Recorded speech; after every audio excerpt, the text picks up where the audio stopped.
Magandang araw po sa inyo. Ako po si Rain Luna. At ang kwentong ibabahagi ko sa inyo ay isang urban legend story lang. Sana po ay magustuhan ninyo. Sa baryo ng San Esteban, isang maliit at lunti ang nayon sa Quezon na napapalibutan ng malalawak na palayan at masukal na kagubatan. Nakatira si Rose, isang dalagang 19 na taong gulang.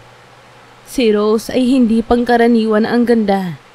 Morena ang kanyang balat ngunit makinis at kumikintab sa ilalim ng araw. Mahaba ang kanyang buhok, itim na parang uwak, at natural na bagsak hanggang bewang. Ngunit ang pinakakapansin-pansin sa kanya ay ang hugis ng mukha at matamis ng ngiti. Kamukhang kamukha niya si Ivana Alawi. Ay naku Rose, para kang artista, para kang si Ivana. Biro ng mga manang sa kanto tuwing siya ay dadaan. Hindi ito ikinahihiya ni Rose. Ngunit minsan, nahihiya rin siya dahil napapansin siya ng sobra. Simple lang naman ang buhay niya. Nagtitinda siya ng walis tambo, suka, at itlog sa kanilang maliit na tindahan sa harap ng bahay. Ang bahay nila ay yari sa kahoy. May bubong na yero at nakatayo sa gilid ng makitid na kasada na patungo sa bukidin. Isang Sabado ng umaga, kasagsagan ng tag-init, dumating sa baryo ang isang grupo ng mga bakasyonista mula Maynila. Sa pangunguna ni Katrina, isang sikat na vlogger, kasama ang mga kaibigan nitong sina Miko at Trina, naghanap sila ng mga kakaibang content para sa kanilang channel. Sa hindi inaasahang pagkakataon, nadaanan nila ang tindahan ni Rose. OMG guys, check this out! Para akong nakakita ng Ivana Alawi sa baryo. Sigaw ni Katrina habang hawak ang kanyang cellphone na naka-livestream. Napalingon si Rose. Namula siya nang mapansing nakatutok na sa kanya ang kamera. Magandang araw po. Ano pong atin? Sabi ni Rose, nangingiti pero halatang nahihiya. Lalong nag-ingay ang viewers ni Katrina. Ang daming comment. Tulad ng, ang ganda niya, probensya ng Ivana, puntahan natin siya. Hindi tumigil si Katrina. Nilapitan niya si Rose. Sabay kuha ng close-up video. Anong pangalan niyo? Para kayong artista talaga. Tanong ni Katrina habang nakangiti. Rose po. Rose Villanueva po. Sagot niya at nahihiyang nakayuko.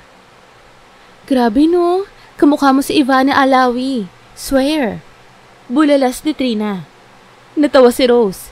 Hindi niya akalain na magiging big deal ang simpleng mukha niya. Pero simula noon, naging instant celebrity siya sa baryo. Halos araw-araw ay may mga dumadaan sa tindahan nila. Gustong makita ang Ivana ng baryo. May iba pang bumibili ng mga paninda niya para lang makalapit at makapagpa-picture. Sa umpisa, masaya si Rose. Nadadagdagan ang benta nila. Ngunit kalaunan, napansin niyang parang may kakaibang nangyayari. Minsang sumikat ang araw, naramdaman niyang parang may malamig na hangin na umiikot sa kanya kahit tirik na tirik ang araw. Sa gabi naman, may mga pagkakataon na parang may mga matang nakatingin mula sa kakahuyan malapit sa bahay nila. Isang gabi, habang isinasara niya ang kanilang tindahan, tumigil siya sandali. Nakatingin siya sa madilim na kagubatan. May kung anong anino siyang nasilayan. Parang isang lalaki. Matangkad, payat, kumikislap ang mga mata. Napakagatlabi si Rose. Pumikit siya saglit. At nang muli niyang idilat ang mga mata, wala na roon ang anino. Rose, tara na. Pumasok ka na dito. Baka may masamang tao dyan sa labas. Tawag ng kanyang nanay mula sa loob ng bahay. Pumasok si Rose, pero hindi na alis sa isip niya ang kakaibang presensya. Kinagabihan, hindi siya mapakali. Napapabalikwas siya ng bangon tuwing may maririnig na kaluskos. Parang may mga humihingal malapit sa bintana. Ngunit kapag sinilip niya, wala namang tao. Lumipas ang mga araw, lalong dumami ang mga tao sa baryo. May mga nagpapapicture kay Rose. May tumatawag sa kanya ng Ivana. At may mga lalaking nagpupunta roon para lang siya masilayan. Ngunit habang tumataas ang kasikatan niya, tumitindi rin ang nararamdaman niyang kakaibang presensya. Para bang may sumasabay sa bawat galaw niya. At hindi tao yun. Ang hindi alam ni Rose, may isang nilalang na nagmamasid mula sa kadiliman. Isang nilalang na nahulog ang loob sa kanya. At sa mga susunod na araw, magbabago ang simpleng buhay ni Rose. Magpakailanman. Mabilis lumipas ang mga araw sa baryo ng San Esteban. Patuloy ang pagdagsa ng mga tao lalo na at patuloy na nagva-viral ang video ni Rose na kamukha ni Ivana Alawi. Dumating ang 14 na gabi ng buwan. Bilog ang buwan. Maliwanag na maliwanag ang paligid. Nasa tindahan si Rose. Nagbibilang ng benta nang marinig niya ang tila tinig ng lalaki na tumatawag sa kanya mula sa labas. Rose. Rose. Halika. Napatigil siya. Tumayo siya at sumilip ng bintana. Sa may kalsadang nagdudugtong sa kagubatan, may nakatayong aninong lalaki. Matangkad at tila kumikislap ang balat sa ilalim ng buwan. Kinusot ni Rose ang kanyang mga mata. Pagdilat niya, wala na ito. Napailing siya. Rose, anak, isara mo na nga yan. Pasok ka na dito. Baka mapano ka pa dyan eh. Tawag ng kanyang nanay mula sa loob ng bahay. Opo, Nay. Sagot ni Rose, pero nanatiling nakatitig sa labas. Habang sinasarado niya ang pinto ng tindahan, napalingon siya muli sa daan papunta sa kakahuyan. Tila naririnig niya ulit ang bulong. Napalunok si Rose. Hindi na niya maipaliwanag ang kaba. Pakiramdam niya, parang hinihila siya ng kung anong puwersa palapit sa kagubatan. 2:00 ng madaling araw, tahimik na tahimik ang buong baryo. Ang mga kuliglig lang at mga huni ng bayawak ang maririnig. Sa bahay ni na Rose, biglang bumukas ang pintuan ng marahan. Dahan-dahang lumabas si Rose na nakaputing duster. Tuloy-tuloy siya sa daan patungo sa kakahuyan. Hindi niya suot ang tsinelas at para bang tulog siya habang naglalakad. Sa kanyang likuran, napansin siya ng nakababatang kapatid niyang si Ella. 10 taong gulang. Nagising ito nang marinig ang mahinang langit-ngit ng pintuan. Ate Rose, saan ka pupunta? Tawag ni Ella pabulong pero naguguluhan. Hindi sumagot si Rose. Nagpatuloy siya sa paglakad. Matamlay ang mga hakbang. Nakatingin lamang sa harap na tila may sinusundan. Sinundan siya ni Ella hanggang makarating sa bungad ng kakahuyan. Ngunit bigla siyang napahinto. Sa kabila ng liwanag ng buwan, nakita niyang tila may liwanag na berde na bumabalot kay Rose. Parang sinasaklaw siya ng mahiwagang usok. Napaatras si Ella sa takot. Sumigaw siya. Ate! Nay! Tulungan niyo po si Ate Rose! Nagpumilit siyang lapitan ng ate niya ngunit parang may harang na hindi niya madaanan. Para itong dingding na hangin na nagtutulak sa kanya pabalik. Sa harap ng kanyang mga mata, nawala si Rose.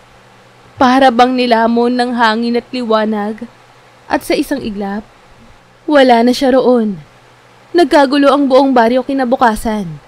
Tumakbo si Ella pabalik sa bahay, umiiyak at nagsisisigaw. Nay, wala na si Ate Rose. Kinuha siya sa kakahuyan. Napamura ang kanilang nanay. Agad silang lumabas ng bahay kasama ang mga kapitbahay. Pinuntahan nila ang lugar kung saan huling nakita si Rose. Ngunit wala silang nakita kundi mga yapak ng paa at tuyong dahon na tila nasusunog. Tinangay siya ng engkanto. Bulalas ng matandang albularyo na si Mang Pilo, na isa sa mga unang dumating. Pinuntahan ng mga lalaki sa baryo ang kagubatan dala ang mga ilaw at itak. Sinuyad nila ang lugar. Sumigaw ng pangalan ni Rose. Ngunit walang sagot. Walang bakas. Walang senyas. Pinatawag ng pamilya ang mga pulis ngunit kahit sila, walang maipaliwanag. Walang sapantaha ang mga ito kung paano basta na lamang nawala si Rose. Sa mga sumunod na araw, nagpatawag ng dasal at prosesyon sila. Umikot sa baryo ang mga tao na may bitbit na kandila at mga rosaryo. Nagsalita si Mang Pilo. Ang engkanto ay natipuhan ng dalaga. Hindi babalik yun hanggat hindi siya ginugusto o ginamit. Muling umiyak si nanay. Si Ella, tahimik lamang sa isang sulok. Takot na takot at nanginginig pa rin. Lumipas ang mga araw na walang balita kay Rose. 1, 2, 3 araw, hanggang 7 araw. Lahat ay nawawalan na ng pag-asa. Sa 8 araw, madaling araw nun, humahangin ng malamig at bumabalot ang ulap ng puting hamog. May isang kapitbahay na papunta sa bukid ang napahinto. Nakita niya si Rose.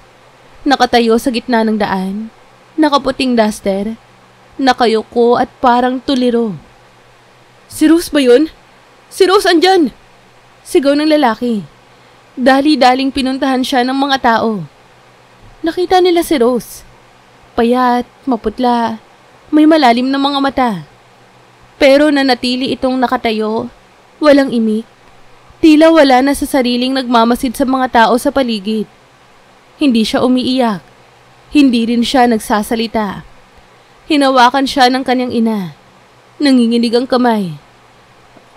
Anak, Rose, nasan ka ng mga araw na yon? Tahimik si Rose. Napayuko siya. Mahinang sabi lang ang lumabas sa bibig niya. Hindi ko po alam, Nay. Parang isang iglap lang po. Ngunit higit sa lahat, nagulat ang karamihan. Halos lahat. Nang mapansin nila na malaki ang tiyan ni Rose. At doon magsisimula ang sunod na misteryo ng kanyang pagbabalik. Tahimik ang lahat nang bumalik si Rose sa baryo. Wari na tulala ang mga tao. Hindi makapaniwala sa kanilang nakikita. Dahan-dahan pang lumapit si Nanay Maria. Hawak-hawak ang magkabilang braso ni Rose. Lalong naging halata ang kakaiba sa anak niya. Ang tiyan ni Rose, malaki. Bilog na tila 8 buwan ng buntis. Anak, anong nangyari sa'yo? Bakit ganyan ang tiyan mo? Nanginginig ang boses ng kanyang ina. Si Rose nakayuko lang. Hindi makatingin sa kanyang ina o kahit kanino. Mahinang niyang sinabi, Nay, hindi ko po alam. Parang isang iglap lang po akong nawala. Pagdilat ko, ganito na po ako. Nagmadali ang mga tao. Tinawag nila si Dr. Sarmiento, ang tanging doktor sa bayan. May katandaan na si Doc Sarmiento. Puti na ang buhok, may salamin, at kilala sa pagiging matapat sa sasabihin. Tinapik niya ang balikat ni Nanay Maria at lumapit kay Rose. Pinaupo niya ito sa bangkito sa ilalim ng puno ng mangga. Marahan niyang tinapik ang tiyan ni Rose. Pinakinggan niya gamit ang kanyang stethoscope. Napakunot noo siya. Napalingon siya sa mga tao. Wala akong marinig na pintig ng puso ng sanggol. Pero para tong buntis. At tila ilang linggo na lang at manganganak na. Pero imposibleng mangyari ito sa loob lamang ng 1 linggo. Hindi normal to. Lalong napaluha si Nanay Maria. Anong ibig niyong sabihin, Dok? Buntis ba talaga ang anak ko? Umiling ang doktor. Bumuntong hininga. Sa siyensya, oo. Mukha siyang buntis. Pero sa siyensya rin, imposibleng ganito kabilis lumaki ang tiyan niya. Kailangan natin siyang dalhin sa ospital sa bayan. Nagkatinginan ang mga tao. May ilang nagumpisang bumulong. Sabi ko na nga ba, engkanto ang may gawa nito. Nabuntis ng engkanto si Rose. Baka anak ng lamang lupa ang dinadala niya. Kumalat agad ang balita sa buong San Esteban. Kahit yung mga dumayo mula Maynila na minsan lang bumibisita, bumalik para sa niyang makita si Rose. May mga nagpapapicture pa pero may ilan ding takot na lumapit. Sa mga tindahan at kanto, puro nagbubulungan.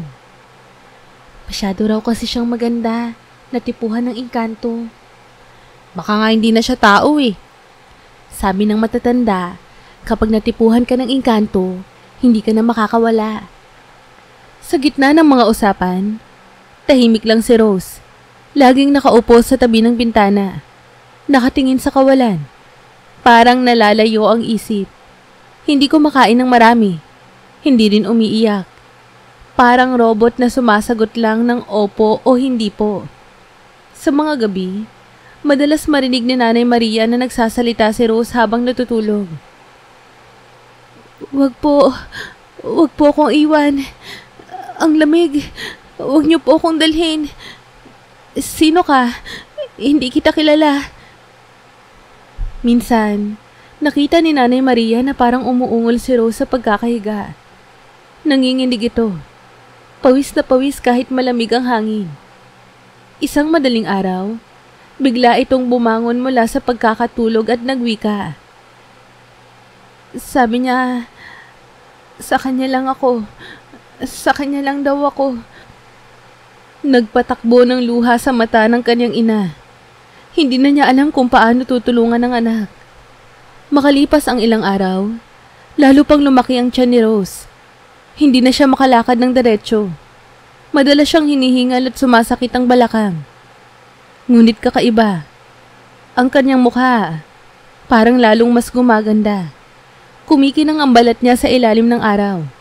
At tila may kakaibang ningning ang kanyang mga mata. Nagpatawag ulit si Doc Sarmiento at mga health workers. Ngunit hindi nila siya madala sa bayan dahil ayaw nang tumayo ni Rose. Para bang may bumubulong sa kanya na wag nang umalis sa baryo. May isa pang nakapansin. Lumalamig ang balat ni Rose. Para tong yelo sa lamig. At kahit anong pagod niya, hindi siya umiiyak o sumisigaw sa sakit. Wala siyang reklamo. Isang gabi, habang mahimbing na natutulog si Rose, biglang bumukas ang pintana. Malakas na hangin ang pumasok. May mga dahon at alikabok na pumasok sa loob ng bahay.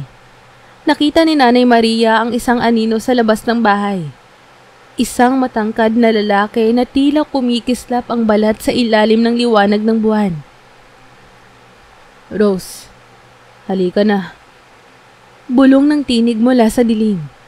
Lumapit si Nanay Maria sa bintana at sumigaw. Umalis ka! Layuan mo ang anak ko! Tao siya! Hindi siya para sa'yo! Ngunit nawala rin ang nilalang na parang usok na lang ang iniwan. Niyakap ni Nanay Maria si Rose. Nanginginig sa takot. Anak, Diyos ko, anong nangyayari sa'yo? Kinabukasan, nang subukan nilang gisingin si Rose, hindi na ito dumidilat. Humihinga siya ng mahina ngunit tila natutulog ng napakalalim. Pinipisil nila ang kanyang braso. Tinatawag ang pangalan niya ngunit hindi siya gumigising. Rose, anak, gising na. Gumising ka naman oh. Muling nagpunta si Doc Sarmiento. Parang nasa koma siya. Pero buhay siya. Hindi ko maipaliwanag. Hindi to simpleng sakit. Umiyak ang nanay ni Rose. Hindi na alam kung sino ang lalapitan. Sa mga tao sa baryo, isa lang ang iniisip nila. Tinuluyan na siya ng engkanto. At doon nagsisimula ang mas malalim pang misteryo. Isang linggo na ang lumipas mula nang hindi magising si Rose. Buhay siya. Humihinga. Ngunit para siyang natutulog na tila walang kamalay-malay sa paligid. Parang si Sleeping Beauty. Sabi nga ng mga manang na bumibisita sa bahay nila. Sa umpisa, dagsa ang mga dumadalaw. Mga kapitbahay, kamag-anak, mga dayo na curious sa viral na kwento ni Ivana ng baryo. Ngunit habang tumatagal, nabawasan ng mga tao. Takot na ang nangingibabaw kesa pagkamausisa. Habang nakahimlay, patuloy na lumalaki ang tiyan ni Rose. Hindi na to normal lalaki. Mistulang handa na siyang manganak kahit hindi pa lumilipas ang 2 linggo mula nang bumalik siya. Isang hapon, habang pinapalitan ng damit si Rose, napansin ni Nanay Maria at ni Doc Sarmiento na may mapupulang marka na lumilitaw sa balat ng kanyang tiyan. Para itong mga hugis sulat na hindi mabasa. Minsang nagliwanag pa ang mga marka at para bang kumikislap ang balat ni Rose. Dok, ano to? Bakit parang mga sulat? Tanong ni Nanay Maria. Pinagmasdan ni Doc Sarmiento at nangingilabot siya. Wala akong alam na sakit na ganyan ang epekto. Hindi ito medical, Maria. May ibang nangyayari rito. Nang marinig ito ng ibang tao, lalong kumalat ang takot. Sa isang malamig na gabi, habang mahimbing pa rin si Rose na natutulog, nakatulog si Nanay Maria sa tabi niya. Doon na naginip si Nanay Maria. Sa panaginip, nakita niya si Rose na nakasuot ng puting bestida. Nakatayo sa gitna ng kagubatan. May nakapaligid na mga maliliit na ilaw na parang mga alitaptap. Sa kanyang harapan, isang makisig na lalaki na matangkad. Makinis ang balat na tila ginto at kumikislap ang mga mata ng berde. Ako si Brian. Ako ang hari ng mga engkanto. Ako ang ama ng dinadala ni Rose. Huwag kayong matakot. Hindi ko siya sasaktan. Mahal ko siya. Lumapit ito kay Nanay Maria sa panaginip. Hinawakan ang kamay niya. Hindi siya gising dahil pinoprotektahan ko siya. May panganib na gustong agawin ng anak namin mula sa kanya. Hayaan mong manganak siya at magiging ligtas ang lahat. Nagising si Nanay Maria. Humahagok ang hininga. Pawis na pawis. Hindi niya alam kung panaginip lang ba yun o mensahe talaga mula sa engkanto. Kinabukasan, may mga hindi kilalang tao na pumunta sa bahay ni na Rose. Mga lalaki na nakasuot ng maitim na barong. Parang mga albularyo pero hindi taga-baryo. Isa ang nagsalita. Naibalita sa amin ang nangyari kay Rose. Gusto naming dalhin siya. Hindi dapat isilang ang bata. Anak ito ng nilalang na hindi dapat makapasok sa mundo ng tao. Umiyak si Nanay Maria. Hindi ko po kayang ibigay ang anak ko.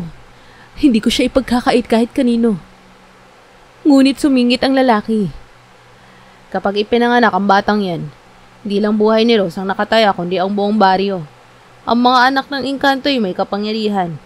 Kung mali ang mapaglagyan nila, kamatayan ang kapalit.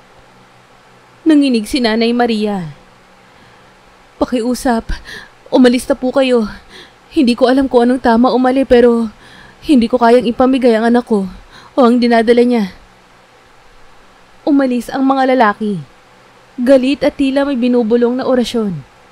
Simula noon, mas maraming mga kakaibang tunog ang narinig sa paligid ng bahay. Mga tila pag-iyak ng bata sa gabi. Mga kaluskos na parang may gumagapang sa bubong. Habang natutulog si Rose, hindi siya nagiging payat. Ang kutis niya ay lalong kumikinang. Mas lalo siyang gumaganda habang lumilipas ang oras. Minsang pinasok ng liwanag mula sa bintana ang silid ni Rose. Nagningning ang mga marka sa kanyang tiyan at nagsimulang gumalaw na parang buhay. Nanlumo si Nanay Maria. Hindi niya alam kung matutuwa o matatakot. Ngunit isang bagay ang alam niya. Hindi na simpleng buntis lang si Rose. Isang gabi, habang inaasikaso ni Nanay Maria ang anak, nakarinig siya ng tinig na bumubulong. Hindi niya makita kung saan nanggagaling yun. Huwag mong pigilan, Maria. Malapit na siyang manganak. Kapag lumabas ang bata, magbabago ang lahat. Napaluhod si Nanay Maria. Nagdarasal. Panginoon, iligtas niyo po ang anak ko. Hindi ko na po alam ang tama. Hindi ko po alam kung tao pa siya o hindi. Sa sumunod na araw, lumapit si Doc Sarmiento at sinabing, Maria, hindi na siya pwedeng ilipat sa ospital. Baka ikamatay niya. Kakaibang kaso to. Hindi na to sakop ng medisina. Hindi ko alam kung engkanto talaga ang mga may gawa nito. Pero Maria, gusto kong ihanda mo ang sarili mo. Malapit na siyang manganak. Napahawak si Nanay Maria sa kanyang dibdib. Hindi niya napigilang umiyak. Sa labas ng bahay, patuloy ang bulong-bulungan. Lahat takot. Lahat nag-aabang kung ano ang isisilang ni Rose. Ang hindi alam ng lahat, ito ang magiging simula ng mas nakakakilabot na misteryo. Kinagabihan, habang binabantayan ni Nanay Maria si Rose, napansin niya ang isang kakaibang amoy sa loob ng bahay. Isang halimuyak na parang pinaghalong sampagita, ilang-ilang, at kakaibang pabango na hindi niya pa naaamoy kailanman. Nang lingunin niya ang paligid, nagulat siya. May mga bulaklak na nakakalat sa sahig at sa ilalim ng kama ni Rose. Mga bulaklak na hindi tumutubo sa baryo. Ang ilan, kulay asul. Ang iba, kulay pilak. At lahat, kumikislap kapag tinatamaan ng liwanag. Maria! Maria! Nakikita mo rin ba to? Tanong ni Doc Sarmiento na dumalaw muli. Tumango si Nanay Maria. Hindi niya alam kung matatakot o hahanga. Parang mga bulaklak ng diwata. Kinabukasan, dinala si Aling Pilar, isang albularyo mula sa kalapit na bayan. Matandang babae na puti na ang buhok. May mga tato ng sinaunang baybayin sa braso. Pumasok siya sa bahay na may bitbit na palaspas, asin at langis. Lumapit siya kay Rose. Marahang iniikot ang palaspas habang bumubulong. Engkanto ang nasa katawan ng anak mo. Hindi siya patay, pero hindi rin siya buhay na tulad natin. May hinihintay pa siyang isilang bago siya bumalik sa ulirat. Lumapit si Nanay Maria. Halos hindi makahinga. Anong dapat naming gawin, Aling Pilar? Tumitig si Aling Pilar sa kanya. Hindi siya pwedeng ilibing. Huwag na huwag niyong ililibing ang anak mo. Kahit pa umabot ng buwan ang ganyang kalagayan. Dahil hindi siya patay. At kung ililibing ninyo siya nang hindi pa dumarating ang araw, sasama ang kaluluwa niya sa engkanto. At hindi na siya babalik kailanman. Tuwing gabi, habang mahimbing si Rose na natutulog, nakikita ni Nanay Maria ang mga anino sa labas ng bahay. Mga hugis tao ngunit walang mukha. Parang mga usok na itim na gumagalaw sa paligid. Minsang bumangon si Nanay Maria para isara ang bintana. Nakita niya sa didim ang makisig na engkanto.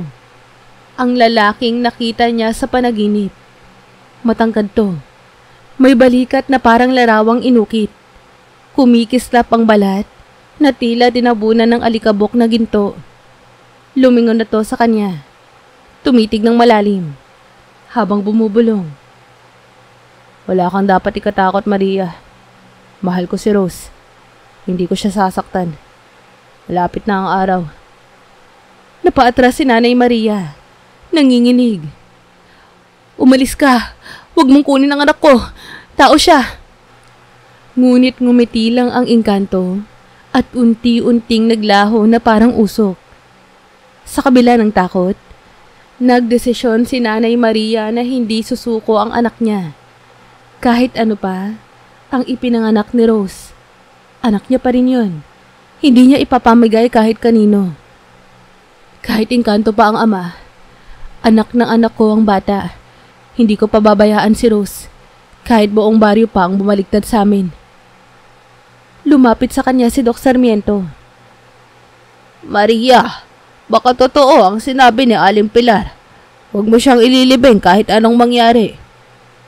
Tumango si Nanay Maria, bagamat nangingilid ang luha. Dumating ang gabi na tila mas mabigat ang hangin.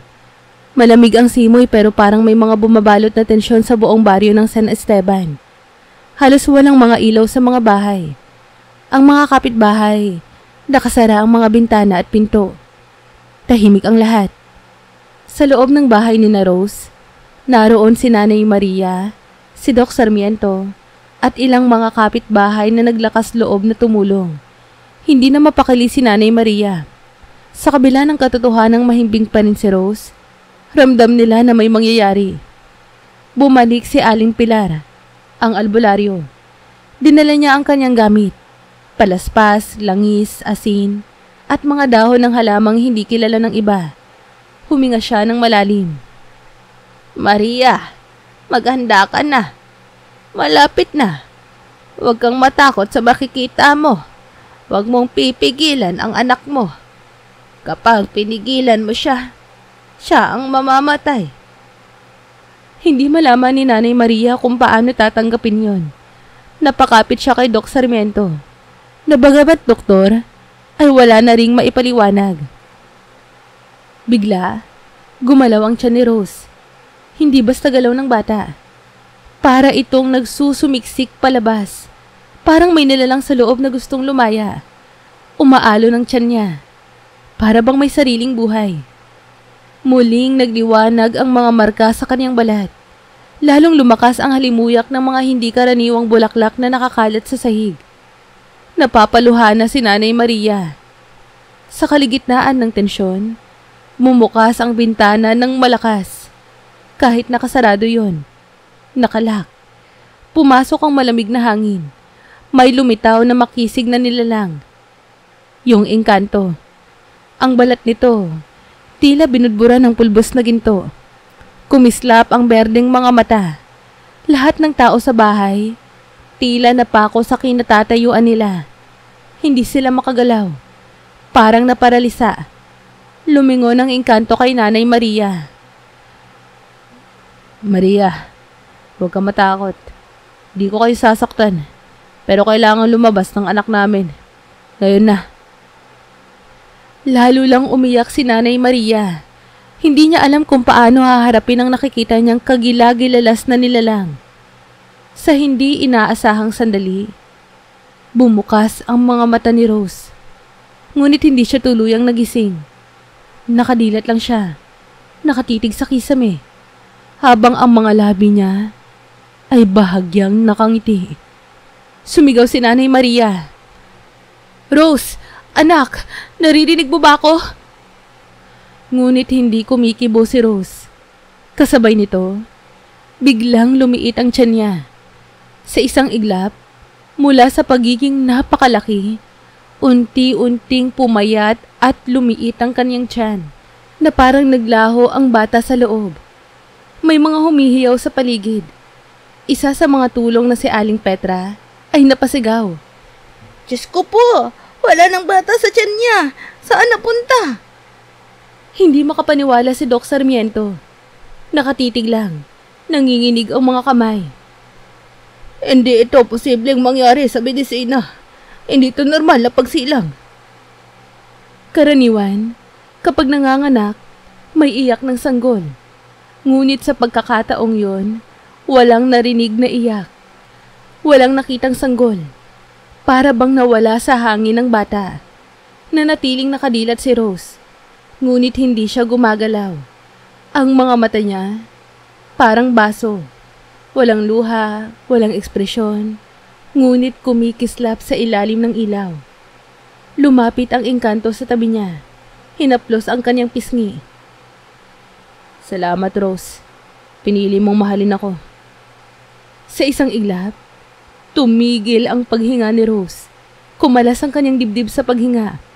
Bumagsak ang kanyang ulo sa unan. Lahat napasigaw. Rose! Anak! Sigaw ni Nanay Maria. Sinubukan ni Doc Sarmiento na i-revive si Rose. Pinisil niya ang pulso. Pinakinggan ang dibdib. Maria! Wala na siya. Nag-collapse si Nanay Maria sa sahig. Nawala ng malay sa sobrang pagkabigla at sakit. Dinala nila ang bangkay ni Rose sa isang kama.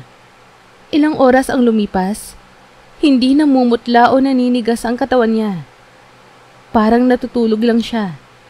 Ang balat niya ay kuminang palalo. Tila mas gumanda. Lalong kahawig ni Ivana Alawi. Maging si Aling Pilar, hindi makapagsalita. Hindi siya naaagnas. Hindi siya patay tulad ng karaniwang tao. May natitirang buhay o kapangyarihan sa katawan niya. Lahat ng nakakita sa bangkay ni Rose, natulala. Kahit mga taong ayaw na sanang lumapit ay napalitan silang silipin siya. Para bang may humahatak na puwersa sa kanila. Pinag-uusapan ng lahat kung nasaan ang sanggol. Ngunit isang bagay ang tiyak. Sa bangkay ni Rose, walang bakas ng pagiging buntis. Pumayat siya na tila walang nangyaring pagdadalang tao. Parang walang nangyari. Maliban sa isang bagay. Hindi bumabalik ang kanyang ulirat. Sa gitna ng katahimikan, bumulong si Aling Pilar. Hindi pa tapos ito. May dahilan kung bakit hindi naaagnas ang katawan niya. Hindi pa ito ang wakas. Lumipas ang unang gabi ng pagkamatay ni Rose. Hindi pa rin matanggap ni Nanay Maria ang lahat ng nangyari. Hindi siya halos kumakain ni natutulog. Halos buong magdamag ay nakaupo siya sa tabi ng kama kung saan nakahimlay ang anak niya. Mistulang natutulog pa rin si Rose. Maganda ang kulay, hindi nangingitim o naninigas. Huwag niyong ililibing ang katawan hanggat hindi umaabot ang 3 araw. Mariing bili ng albularyo. Kung totoong engkanto ang ama ng bata, babalik siya. Kinabukasan, nagsimula na namang dumagsa ang mga tao. Hindi na lang taga-baryo kundi mula sa kalapit ng mga bayan. May mga usesero. May mga nagkukwestiyon. May iba pang nag-aalay ng bulaklak, krusaryo, at dasal. Ngunit ramdam ni Nanay Maria na mas marami ang takot kesa may malasakit. Hindi pa sabi nila, delikado kapag hindi inilibing kaagad ang patay? Kung paano kung multuhin tayo ni Rose? Marami ang nagtataka kung bakit hindi bumabaho o namumuti ang katawan ni Rose. Pinag-uusapan na ito maging sa radyo. Dalagang kamukha ni Ivana Alawi, hindi naaagnas ang katawan kahit patay na. Minsan, habang pinapanood ni Nanay Maria ang mukha ni Rose, parang may nahuhuli siyang napakapayat ng ngiti sa kanyang labi. Hindi niya alam kung guni-guni lang ito. Gabi ng 2 araw, halos walang gustong magbantay. Si Aling Pilar, si Doc Sarimento, at 2 tiyuhin ni Rose lang ang naiwan kasama ni Nanay Maria. Madaling araw na nang biglang bumukas ang pinto. Hindi dahil sa tao, kundi dahil sa malakas at malamig na hangin. Kasabay nito, nagningning ang buong silid sa malamlam na liwanag na berde. At mula sa dilim ng pintuan, lumitaw ang engkanto. Matangkad, balingkinitan, makisig. Ang balat niya ay parang husto sa liwanag ng buwan at ginto. Ang mga mata, kumikislap na kulay berde. Suot nito ang mahabang kasuotong puti na kumikilos na para bang may sariling alon. Lahat sila, naparalisa. Hindi sila makapagsalita. Hindi makagalaw. Parang pinipigilan sila ng isang hindi nakikitang puwersa. Lumapit siya sa tabi ng bangkay ni Rose. Maingat niyang hinaplos ang buhok nito. Mahal ko. Bulong ng engkanto. Patawarin mo ako. Nadinala kita sa mundo ko. Tumingin siya kay Nanay Maria. Sa isang iglap, tila nawala ang bigat sa kanyang dibdib. Kaya nakahinga at nakapagsalita si Nanay Maria sa unang pagkakataon. Bakit mo ginawa to sa anak ko? Tao siya. Wala siyang laban sa kapangyarihan mo. Tahimik na umupo ang engkanto sa gilid ng kama. Hindi ko pinili na mahulog ang loob ko sa kanya. Mula noong unang araw na nakita ko siyang nagtitinda ng walis tambo, nakita ko ang liwanag sa kanyang puso. Pinilit kong lumayo, pero hindi ko kinaya. Nang tinawag ko siya noong gabi ng buwan, di ko siya kinidnap. Lumapit siya dahil nararamdaman niya ang tinig ko sa kaluluwa niya. Umiiyak na si Nanay Maria. Bakit siya hindi nagising matapos isilang ang anak niyo? Bakit nawala ang bata? Muling tumingin ang engkanto sa katawan ni Rose. Hindi ito madaling ipaliwanag sa inyo. Ang anak namin, hindi siya pwedeng manatili sa mundong to. Kapag sinilang siya dito, lalamunin siya ng oras ng tao. Kaya inalabas ko siya at dinala sa aming daigdig bago siya tuluyang magpahinga. Si Rose, siya ang may pinakamalakas na nilalang na nakilala ko. Mas malakas pa siya sa akin, kaya hindi siya naaagnas. Ang katawan niya, naghihintay. Dahan-dahan, yumuko ang engkanto. Hinaplos ang pisngi ni Rose at hinalika ng kanyang noo. Nang sumayad ang labi niya, nagningning ang balat ni Rose. Lahat ng nakasaksi, Napaluha. Kahit si Doc Sarmiento, hindi makapaniwala sa milagro sa harap nila. Kapag handa na siya, babalik siya.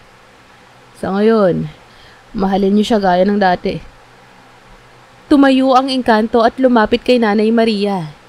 Hinawakan ang kamay nito. Mainit ang palad niya na parang tao rin. Salamat po sa lahat ng pag-aaruga mo sa kanya. Wala akong ibang hihilingin kundi magpatawad ninyo ako. Mahal ko po siya, kahit hindi kami magkatulad. Tumulo ang mga luha ni Nanay Maria. Kahit may galit sa kanyang puso ay dama rin niya ang lungkot at pagsisisi ng nilalang sa harap niya. Dahan-dahang naglaho ang engkanto sa dilim. Iniwan ang malamlam na liwanag na unti-unting nawala. Bumalik ang katahimikan sa loob ng bahay. Tumayo si Aling Pilar. Huminga ng malalim. Hindi ito sumpa. Hindi rin ito pahirap. Isa itong pagmamahalan na hindi mauunawaan. Hindi pa ito tapos. Lumapit siya kay Nanay Maria at mahinang nagsabing, "Huwag mong hayaang mawalan ka ng pag-asa. Makikita mo, may dahilan ang lahat." At sa mga sumunod na gabi, walang sumubok na gambalain si Rose. Lahat, takot at sabik kung ano ang susunod na mangyayari. Lumipas ang mga araw mula nung huling magpakita ang engkanto. Unti-unting bumalik sa normal ang daloy ng buhay ng baryo ng San Esteban. Ngunit sa puso ng lahat, nanatili ang kakaibang takot at pagtataka. Ano ang magiging kapalaran ni Rose? Nakahimlay pa rin siya sa loob ng bahay nila. Hindi naaagnas, hindi rin bumabangon. Mistulang isang prinsesang natutulog sa isang kwento. Maraming bumibisita. Ang iba ay nagdarasal. Ang iba, nagmamasid lang. Nahuhumaling pa rin sa kanyang kagandahan. Isang hating gabi, habang nakaupo si Nanay Maria sa tabi ng kanyang anak, nakaramdam siya ng kakaibang katahimikan. Walang ingay ng kuliglig. Walang ihip ng hangin. Parang tumigil ang buong mundo. Biglang lumiwanag ang buong silid sa isang malambot na liwanag na kulay pilak. Bumangon si Aling Pilar mula sa pagkakaidlip. Nararamdaman mo rin ba ito, Maria? Tumango si Nanay Maria. Nangingilid ang luha. Hindi niya alam kung dahil sa takot o dahil sa kakaibang pag-asa na bumabalot sa kanyang puso. Sa gitna ng liwanag, unti-unting gumalaw ang mga daliri ni Rose. Napahawak si Nanay Maria sa kanyang dibdib. Anak! Anak ko! Rose! Dahan-dahang bumukas ang mga mata ni Rose. Tumitig siya sa kisame na parabang naguguluhan. Ilang sandali pa, umiikot ang kanyang paningin at nahagip niya ang mukha ng kanyang ina. Nay? Walang nagawa si Nanay Maria kundi ang bumagsak sa kama. Niyakap ng mahigpit ang anak. Umiiyak siya habang paulit-ulit na sinasabing, Anak ko, salamat sa Diyos at buhay ka." Pinuntahan agad ni Doc Sarmiento, Aling Pilar at ilan pang kapitbahay si Rose. Nagulat sila sa nakita. Walang bakas ng sakit o pagkapagod sa mukha ng dalaga. Ang kutis niya ay mas kumikinang. Ang kanyang mga mata ay nagliliwanag ng kakaibang kulay. Parang halo ng berde at ginto. Hinawakan ni Doc Sarmiento ang pulso ng dalaga. "Walang problema. Normal ang pintig. Para ka lang natulog, iha." Tumingin si Rose sa paligid. Kita ang pagkalito sa kanyang mukha. "Nay, nasan ang anak ko?" Tahimik ang lahat. Iyak ang naging sagot ni Nanay Maria. "Anak, dinala siya ng ama niya sa mundo ng mga engkanto. Hindi siya pwedeng manatili rito." Napaluha si Rose, ngunit sa kanyang mga mata, mayroong kapayapaan. "Alam ko po, Nay. Nararamdaman ko siya. Masaya siya at ligtas." Lumabas si Rose sa bahay, nakasuot ng simpleng duster pero para siyang diwata sa ganda. Ang mga tao sa baryo ay nagtipon-tipon sa labas. Walang nakapagsalita agad. Hanggang si Rose ang unang nagsalita. Huwag kayong matakot sa akin. Hindi po ako masamang tao. Opo, totoo po. Natipuhan po ako ng engkanto. Minahal niya po ako. At minahal ko rin po siya. Hindi ko po inaasahan na mangyayari yun pero hindi ko ikahihiya ang nangyari sa akin. Tumulo ang luha ni Rose habang nagsasalita pero hindi ito luha ng kahihiyan, kundi luha ng tapang. Nagbunga po ang pagmamahalan namin. Hindi siya makakasama ninyo dito. Pero bahagi po siya ng buhay ko at ng baryo natin. Mula noon, may mga kababalaghang nagpatuloy. Minsan, may mga nakakakita ng batang naglalaro malapit sa kagubatan. Maliit, may makinis na balat, at kumikislap ang mga mata. Kapag sinusubukan nilang lapitan yon, bigla itong nawawala na parang bula. Sabi ng mga matatanda, baka yun ang anak ni Rose na nagbabantay sa baryo. Maging si Aling Pilar ay sumang-ayon. Hindi lahat ng engkanto ay masama. Minsan, sila rin ang magiging tagapagtanggol natin. Sa mga sumunod na taon, naging kilala si Rose hindi lamang bilang Ivana ng baryo, kundi bilang isang simbolo ng pag-asa, na kahit pinagdaanan niya ang hindi maipaliwanag na karanasan, bumangon siya at tinanggap ang kanyang kapalaran. Nagtayo siya ng maliit na negosyo, isang tindahan na nagbebenta ng mga halamang gamot at bulaklak. Tuwing gabi, nakaupo siya sa labas ng kanilang bahay at nakatingin sa kagubatan. Minsan, lumulutang ang mga liwanag na kulay berde. Napapangiti siya, sapagkat alam niya na hindi siya nag-iisa. Kamusta po kayo? Muli, maraming salamat po sa pagsubaybay. Huwag niyo po sanang kalilimutang mag-like, share, comment, and subscribe. Huwag po sana kayong magsasawang makinig ng mga stories ko. Maraming salamat po sa patuloy niyo pong pagsuporta. Mahal ko po kayong lahat. Have a nice day po. Hanggang sa muli.